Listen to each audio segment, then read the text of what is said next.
महान आचार्य चाणक्य ने कहा था कि जिस व्यक्ति ने ये समझ लिया कि कब कहाँ और कितना बोलना है तो उस व्यक्ति को सफल होने से कोई नहीं रोक सकता। ऐसे व्यक्ति की सफलता निश्चित होती है। जिस तरह कमान से निकला हुआ तीर लौटकर कभी वापस नहीं आता, ठीक उसी तरह मुंह से निकले गए शब्द कभी वापस नहीं आते। शब्द और भाषा हथियार है और आपकी कमजोरी भी। सही समय पर सही शब्दों का प्रयोग से इंसान परेशानियों से बच सकता है, लेकिन बिना सोचे समझे बोले गए शब्द इंसान की मुसीबत को बढ़ा देता है। द्रौपदी का ये बोलना कि अंधे का पुत्र अंधा ही होता है महाभारत युद्ध का प्रमुख कारण बन गया। आज भी अपने जवान का इस्तेमाल लोग दूसरों को नीचा दिखाने और खुद को बड़ा बताने के लिए करते हैं, लेकिन जो समझदार और सफल होते हैं वो ये अच्छी तरह से जानते हैं कि उसे किस वक्त कितना और क्या बोलना है। साइलेंट रहने का मतलब ये नहीं कि आपको पूरे दिन एक भी शब्द नहीं बोलना है। मौन का मतलब है कि बेवजह शब्दों का प्रयोग नहीं करना है। जहाँ जितना जरूरत हो वहाँ सिर्फ उतना ही बोलना है और अपने लक्ष्य पर ध्यान केंद्रित रखना है। आज मैं आपको चुप रहने के 5 ऐसे फायदे बताऊंगा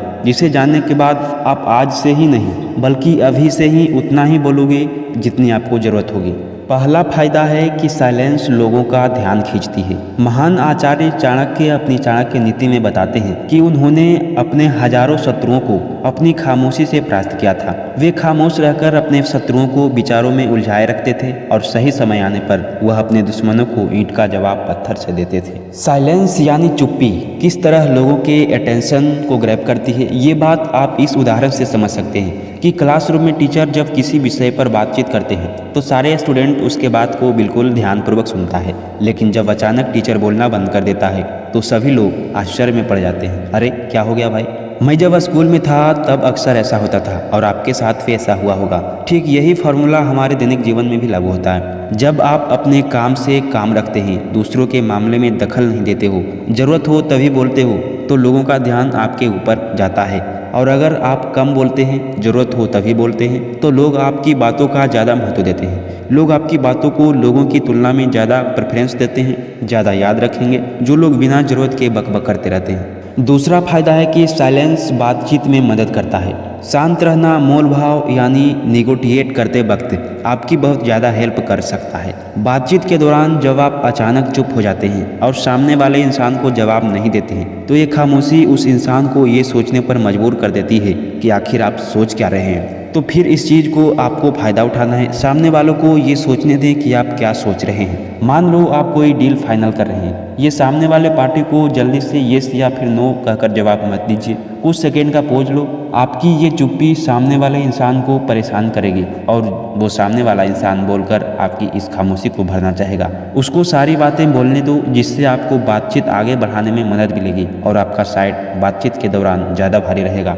साइलेंस आपको विश्वास बढ़ाने में मदद करता है। अगर आप एक मजबूत रिलेशनशिप बिल्ड करना चाहते हैं तो उससे पहले आपको ट्रस्ट बिल्ड करना होगा और विश्वास तभी बिल्ड होगा जब आप सामने वाले इंसान की बातों को ध्यान से सुनोगे, यानी बातचीत के दौरान बोलोगे कम और सुनोगे ज़्यादा। ऐसा करने से दूसरे इंसान को लगेगा कि आप एक अच्छे इंसान हो, सामने वाले की बातों को अच्छे से सुनते हो, उसे समझते हो, किसी को भी नज़रअंदाज नहीं करते हो, और तभी तो वो आपकी बातों को सुनेगा और ट्रस्ट बिल्ड होगा। चौथा फायदा है कि आपको आंसर प्राप्त होगा। आपने ऐसे कई सारे लोगों को देखा होगा कि जो कोई प्रश्न पूछने के बाद रुकते ही नहीं है, अपनी बकबक चालू रखते हैं या फिर दूसरों को बोलने का मौका ही नहीं देते। अगर आप भी ऐसा करते हैं तो आपको दूसरे इंसान के प्रोस्पेक्टिव को जानने का मौका ही नहीं मिलेगा। लोग आपके प्रश्नों का जवाब ही नहीं देंगे। इसलिए कोई भी प्रश्न पूछने के बाद आप साइलेंस हो जाओ। आप अपनी ओपिनियन मत दो। लोगों का क्या ओपिनियन है उस बात पर, उस प्रश्न पर आप जानने की कोशिश करो। शायद आपको कुछ नया सीखने को मिल जाए। कुल मिलाकर आप प्रश्न पूछने के बाद जितनी जल्दी चुप हो जाओगे आपको उतनी ही जल्दी आंसर मिलेगा। स्वामी विवेकानंद जी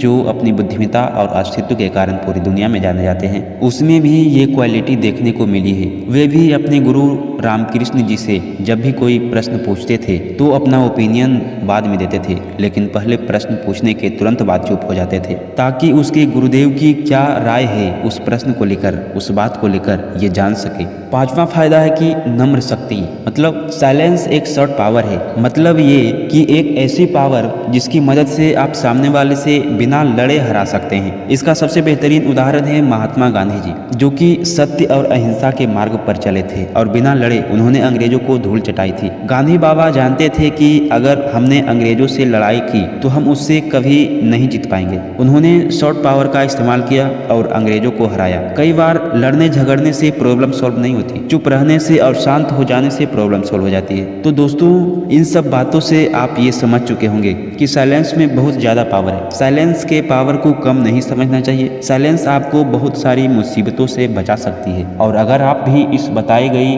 बातों को अपनी लाइफ में उतारते हैं और जहां जरूरत हो वही बोलते हैं तो डेफिनेटली आपको बहुत ज़्यादा फायदा होगा। सो फ्रेंड्स, अगर ये वीडियो आपको अच्छी लगी तो इस वीडियो को एक लाइक कर चैनल को सब्सक्राइब जरूर कीजिए, क्योंकि ऐसे ही पावरफुल वीडियोज अब इस चैनल पर हर दिन आते रहेंगे। तो मिलते हैं नेक्स्ट वीडियो में, तब तक के लिए आप स्वस्थ रहिए, मुस्कुराते रहिए। नमस्कार।